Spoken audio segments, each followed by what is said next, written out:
నమస్కారం నాగార్జున గారు. నమస్తే అంజీ గారు. గత ప్రభుత్వంలో ఉద్యోగస్తులు ఎవరైతే ఉన్నారో వాళ్ళందరూ ఫస్ట్ తారీఖే జీతాలు అందుకున్నారా సార్? ఇక్కడ చెప్పండి. అడగడానికి రీజన్ ఏందంటే వెంకటరామరెడ్డి గారు నేను ప్రెస్ మీట్ పెట్టినప్పుడు ఆయన సాలరీస్ కరెక్ట్ టయానికి అందట్లేదని చెప్పేసి కామెంట్ చేశారు. 'గజనీ' సినిమాలో లాగా వీళ్ళకి షార్ట్ టర్మ్ మెమరీ లాస్ ఏదో జబ్బు ఉంటుంది చూడండి ఆ సినిమాలో వాళ్ళకి. అంటే 5 నిమిషాలకి, 10 నిమిషాలకి గతంలో జరిగింది మర్చిపోతూ ఉంటారు. ఆ సినిమాలో హీరో.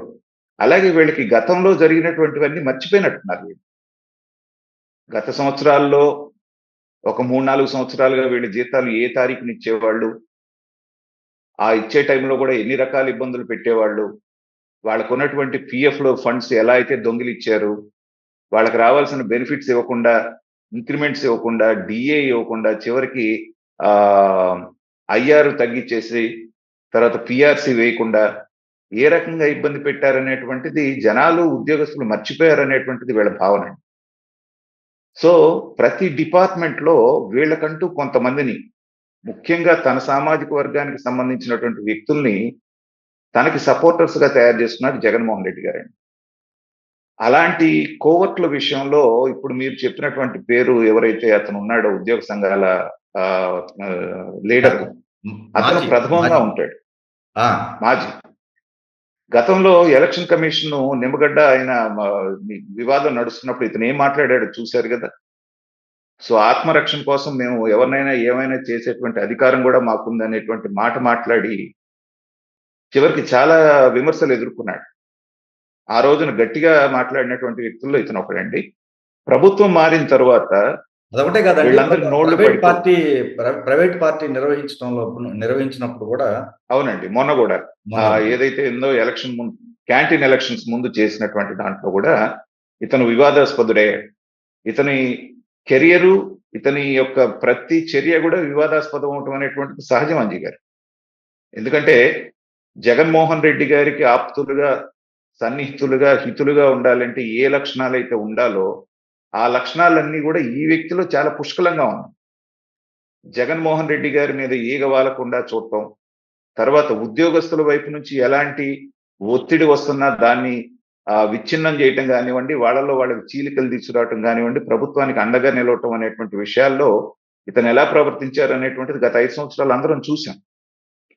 ఇప్పుడు ప్రభుత్వం మారిన తర్వాత కోరలు పీకి ఇతన్ని పక్కన కూర్చోబెట్టడంతోటేంటంటే, ఏదో రకంగా మళ్ళీ ఉద్యోగస్తుల్లో గందరగోళం సృష్టించాలి, ఒక తప్పుడి అభిప్రాయం తీసుకెళ్లాలనేటువంటి భావంతోటి ఇలాంటి కామెంట్స్ చేస్తున్నారు. మీకు తెలుసు నేను ప్రస్తుతం గుంటూరులో ఉండి ఎంతో మందితోటి నేను ఇంటరాక్ట్ అవుతున్నాను. వస్తూ కలుస్తూ ఉంటాను నన్ను. కలిసినప్పుడు వాళ్ళలో టీచర్లు గూడా ఉంటారు. టీచర్లు, ఉద్యోగస్తులు. ఏవండీ ఎలా ఉంది అంటే, ఒక నరకం అనేటువంటిది ఎలా ఉందో చూసిన తర్వాత, మళ్ళీ ఆ నరకం నుంచి బయటపడితే ఎలా ఉంటుందనేటువంటి పరిస్థితిని మేము అనుభవిస్తున్నాం సార్. జీతాలు టైంకి రాకపోవటం అనేటువంటిది కేవలం మేము పడ్డటువంటి బాధల్లో కేవలం 10% మాత్రమేనండి. మిగతా 90% మేము పడ్డటువంటి అవమానాలు, మమ్మల్ని గవర్నమెంట్ ట్రీట్ చేసినటువంటి పద్ధతి, ఏదో వాళ్ళ ఇంట్లో గనక మమ్మల్ని పాలేరులాగా వాళ్ళు ఉపయోగించుకున్న పద్ధతి, బారుల దగ్గర, బాత్రూముల దగ్గర, మిగతా చోట్ల మమ్మల్ని వాళ్ళు ఎన్ని రకాలుగా అవమానించారనేటువంటిది అది మాకు పెద్ద పెయిన్ అండి అని. మరి ఉద్యోగ సంఘాలనేటువంటి వాళ్ళు వీళ్ళ యొక్క ఆత్మగౌరవాన్ని, వీళ్ళ యొక్క ప్రయోజనాల్ని కాపాడటానికి ఉండాలి గాని, ప్రయోజనాల్ని తాకట్టు పెట్టి ఎవరైతే అధికారంలో ఉన్నారో వారికి భజన చేసేటువంటి పరిస్థితికొచ్చినప్పుడు ఇలాంటి ఫలితాలే వస్తాయి. అందుకనే టీచర్‌లొచ్చినప్పుడు గూడా నేను అడిగాను కొంతమంది టీచర్స్ వస్తున్నప్పుడు. అవునయ్య మరి ఇన్ని మాటలు మాట్లాడుతున్నారు. మరి ఎమ్మెల్సీ ఎలక్షన్స్‌లో పట్టభద్రుల ఎలక్షన్‌లోనేమో 3కి 3 సీట్లు వాళ్ళు గెలిచారు. టీచర్స్ ఎమ్మెల్సీ ఎలక్షన్‌లో మాత్రం మీ వైసీపీకి సంబంధించినోళ్ళు ఎందుకు గెలిచారని అడిగాను. మా బాధలు ఏం చెప్పుకోమంటారు సార్? గ్రాడ్యుయేట్స్ అంటే వాళ్ళు స్వతంత్రంగా వేసుకోగలుగుతారు. వాళ్ళ ఓట్లు వాళ్ళు.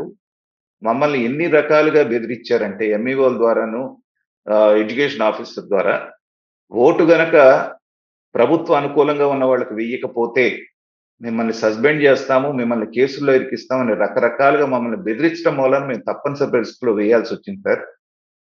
ఎలక్షన్ వచ్చిన తర్వాత మేమేంటి అనేటువంటిది చూపించాం ప్రభుత్వానికి. ఇవాళ బయటపడ్డ తర్వాత 1వ తారీఖు జీతం వస్తుందనేటువంటి ఆనందం కంటే కూడా, ఈ నిర్బంధం అనేటువంటిది పోయి స్వేచ్ఛగా ఇవాళ మేము ఉండగలుగుతున్నాం అనేటువంటి భావన మాలో అది ఎక్కువ ఆనందాన్ని మాకు ఇస్తుంది అనేటువంటిది వాళ్ళు చెప్పడం జరుగుతాం. యూనియన్ లీడర్లు వస్తారని కలుస్తుంటారు, మామూలు టీచర్లు వీళ్ళు వస్తున్నప్పుడు ఈ ప్రైవేట్ చిట్ చాట్ లో వస్తున్నటువంటి మాటలను. కాబట్టి ఏంటంటే వీళ్ళు ఉద్యోగ సంఘాల నాయకుల ముసుగులో ఇవాళ బయటకు వచ్చినటువంటి బండి శ్రీనివాస్ గాని, ఇప్పుడు వచ్చి పోరాడుతున్నటువంటి సూర్యనారాయణ గాని, వీళ్ళందరూ ఒకప్పుడు జగన్మోహన్ రెడ్డి గారికి ఎలా సపోర్ట్ చేశారో మనం చూసాం. ఇప్పుడు ఈ రెడ్డి ఎవరైతే ఉన్నారో వాళ్ళతో పాటు కలిసి వీళ్ళందరూ కూడా చంద్రబాబు నాయుడు గారికి వ్యతిరేకంగా చేశారు. ముఖ్యంగా చెప్పాలంటే సూర్యనారాయణ మొన్నటిదాకా కేసులని పారిపోయి అజ్ఞాతంలో నుండి మన బయటకు వచ్చి మాట్లాడారు చూసారా?